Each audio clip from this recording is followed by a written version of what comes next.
Bagong recipe na naman na rin mga kapakners. Oh. Magpiprito siya ng pusit. Almusal. Hindi mo naman tinusta. Nilagay din sa yelo. Tapos sa kanya lang tatanggalan ng ngipin.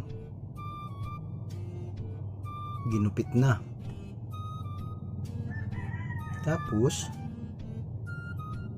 pinahid na sa harina ay piprito ari.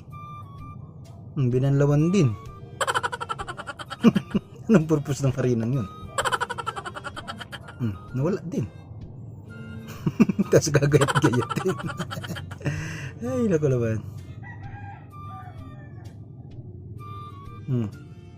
Binalot na. Pipreser pa yun. Sayuti. Pinadagta. Awa kung anong kakalabas ng recipe ngayon ni Chef.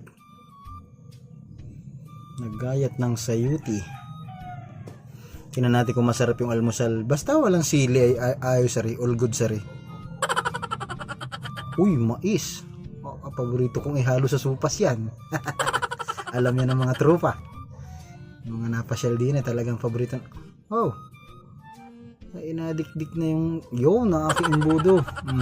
Pinaglaruan na naman. Wala. Ganun lang ang purpose. Kalamyas.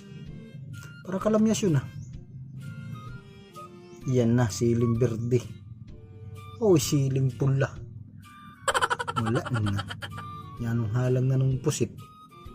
Hindi, malakit mga katikim na rin yanong halang. Pero kaya pang ibukod, hindi naman yung binilender ay. Kung binilender, sa kanila yung tinta. Bombo, Bombo extract, Mari. Bitsin. Lagi ng lahat yan.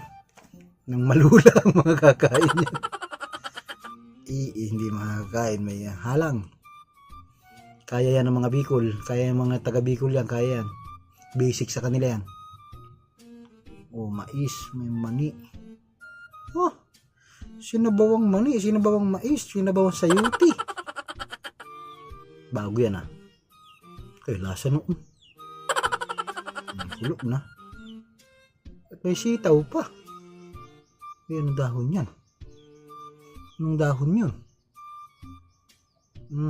Lasa yan. Lagyan niya na parang yan, kumbaga dito sa atin ay parang ginisa mix yan. Sinigang na mais. May sili pa rin. Wala kita matitikman. Ay awit. Wala. Tamang panood lang muna kita. Takam-takam lamang. Yun, pinilix niya lang yun. Sponsor niya yun.